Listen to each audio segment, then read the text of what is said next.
Em nome do Pai, do Filho e do Espírito Santo. Amém. Palavra da salvação.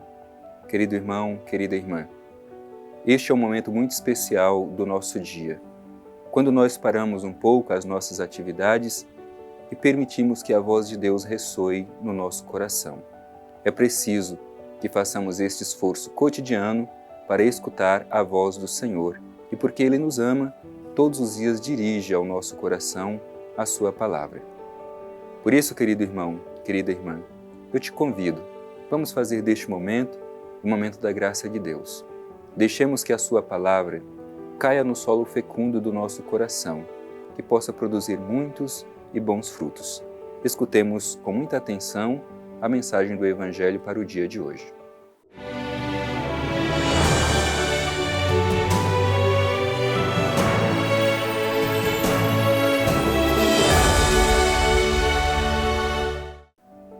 Proclamação do Evangelho de Jesus Cristo segundo Marcos.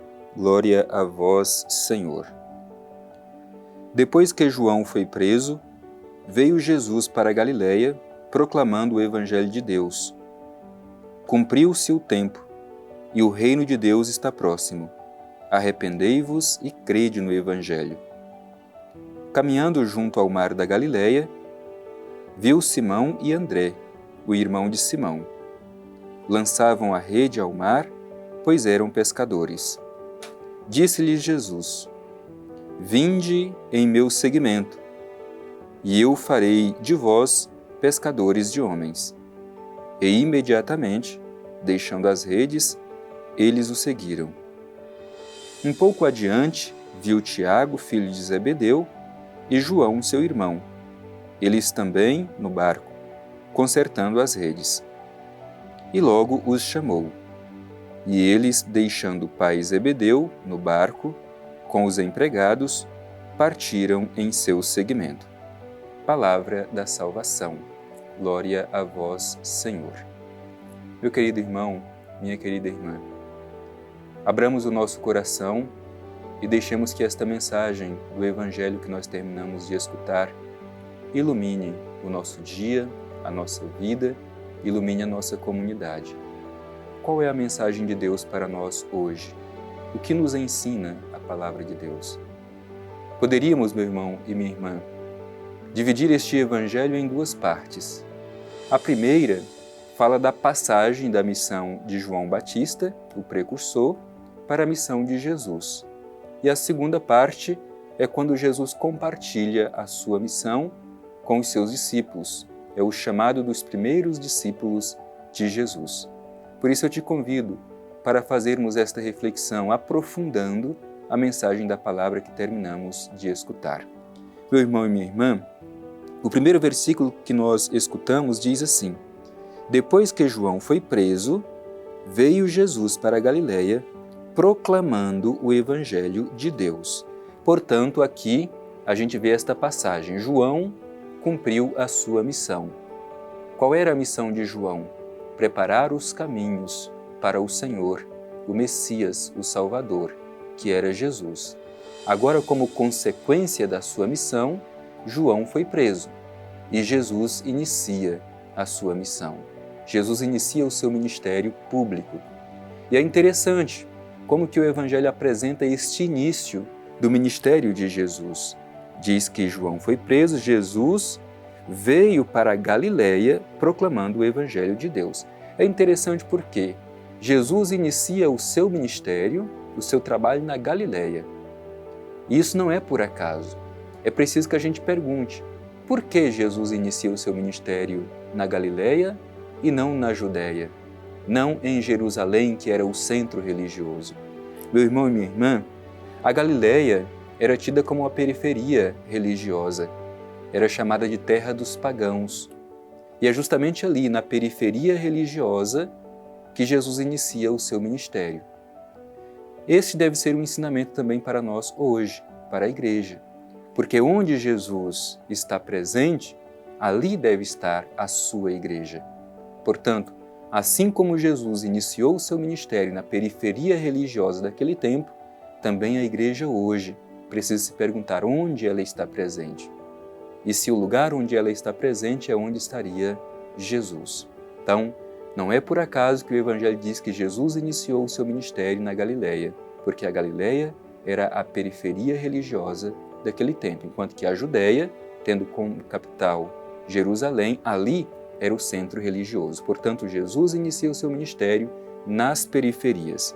E depois diz o conteúdo do ministério de Jesus, que é proclamar o Evangelho de Deus. Evangelho significa justamente boa notícia, esta missão de Jesus, proclamar o Evangelho de Deus, a boa notícia de Deus, a salvação que vem de Deus. E em seguida o Evangelho diz assim: cumpriu-se o tempo e o reino de Deus está próximo, arrependei-vos e crede no Evangelho. Portanto, toda aquela expectativa messiânica que o povo de Israel, ao longo de tanto tempo, esperava a vinda do Messias, agora se cumpriu. Diz o Evangelho, cumpriu-se o tempo e o reino dos céus está próximo. É importante que a gente sublinhe isso aqui também. O reino dos céus está próximo. O reino de Deus está próximo. Isto é, o reino de Deus está ao nosso alcance. O reino de Deus não é uma realidade somente para o futuro. É verdade que o reino de Deus se tornará pleno somente no futuro, mas nós já podemos experimentá-lo agora. Por isso, aquilo que nós cremos, aquilo que nós esperamos, já deve ser vivenciado agora. Aliás, é importante a gente observar, porque quando a gente reza a oração do Pai Nosso, a gente diz justamente isso, que nós queremos viver aqui na terra aquilo que nós acreditamos ser o céu. Por isso nós, pela fé, antecipamos o céu. Então, repito, o reino de Deus não é uma realidade somente para o futuro. O reino de Deus é uma realidade já presente. Se tornará pleno no futuro, mas já podemos experimentá-lo agora. E aí, estes imperativos que o Evangelho apresenta e que nós precisamos estar atentos. Arrependei-vos e crede no Evangelho. Arrepender e crer. É preciso que constantemente vivamos este processo de conversão. Afinal de contas, converter-se significa voltar para Deus. E tantas vezes nós nos distanciamos do caminho que o Senhor nos apresenta. Por isso, convertei-vos e crede no Evangelho. Crer no Evangelho não é simplesmente dizer que Deus existe. Crer no Evangelho significa dizer que este Deus, que eu digo que existe, modifica o meu ser. Por isso, o que o Evangelho modifica em mim? Ao escutar aquilo que o Evangelho nos interpela, a gente precisa se perguntar: o que modifica em mim o Evangelho de Jesus Cristo? E logo em seguida, o Evangelho vai falar do convite de Jesus aos primeiros discípulos. E é muito interessante como acontece este convite de Jesus. Diz assim o Evangelho: caminhando junto ao mar da Galileia, viu Simão e André, o irmão de Simão, lançavam a rede ao mar, pois eram pescadores, e disse-lhe Jesus: vinde em meu seguimento, e eu farei de vós pescadores de homens. Imediatamente deixando as redes, eles o seguiram. Aqui nós temos um elemento muito bonito. Jesus passa pelo cotidiano das pessoas. Eles estavam fazendo aquilo que era comum naquele tempo, pescar. E é ali, no cotidiano das pessoas, que Jesus intervém e lhes confia uma grande missão. Vem, segue-me. E o Evangelho faz questão de dizer que imediatamente, deixando as redes, seguiram Jesus. Hoje também Jesus passa pelo nosso cotidiano e nos interpela, nos chama para uma missão. Continua o Evangelho dizendo assim, um pouco mais adiante, viu Tiago, filho de Zebedeu, e João, seu irmão. Eles também no barco, consertando as redes, e logo os chamou. E eles, deixando o pai Zebedeu no barco, com os empregados, partiram em seu seguimento. Mais uma vez, Jesus encontra mais uma dupla de irmãos no cotidiano, os convida para uma missão. Mas qual é a consequência de escutar a voz de Jesus? Deixar tudo. Por isso, quando Jesus nos chama, é preciso que tenhamos esta capacidade de desprendimento.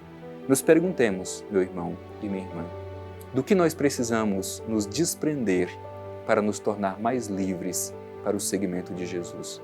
Quando Jesus nos chama, Ele tem pressa. O chamado de Deus é urgente. Por isso, deixemos ressoar em nosso coração e, assim como estes primeiros discípulos de Jesus deixaram tudo para segui-lo, sejamos também nós corajosos para seguir Jesus mais de perto. Que o Evangelho encontre espaço sempre em nosso coração.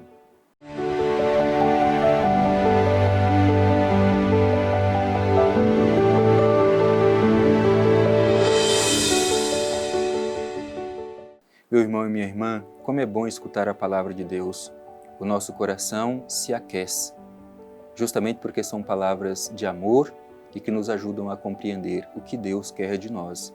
Hoje, de forma muito bonita, o Evangelho nos ensinou esta passagem da missão de João Batista para a missão de Jesus e o chamado que Jesus faz aos seus primeiros discípulos e a coragem dos discípulos de deixar tudo para seguir Jesus.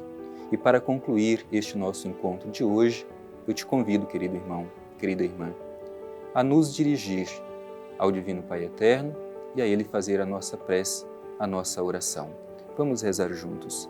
Divino Pai Eterno, Deus de amor, Deus de bondade, nós te agradecemos por esta oportunidade de hoje, quando Tu, Pai Eterno, nos dás como presente a possibilidade de escutar o Evangelho de Teu Filho Jesus. Ajuda-nos, Pai, a escutar o apelo que Jesus nos faz para seguir os seus passos e anunciar o reino de amor. Ajuda-nos, Pai Eterno, com coragem, a nos desprender de tudo aquilo que nos impede de ser livres para anunciar o Evangelho. Obrigado, Pai Eterno, por nos dar sempre a oportunidade de escutar a voz de Teu Filho Jesus. Assim seja. Amém. O Senhor esteja convosco, Ele está no meio de nós. Abençoe-vos o Deus Todo-Poderoso, Pai, Filho e Espírito Santo. Amém.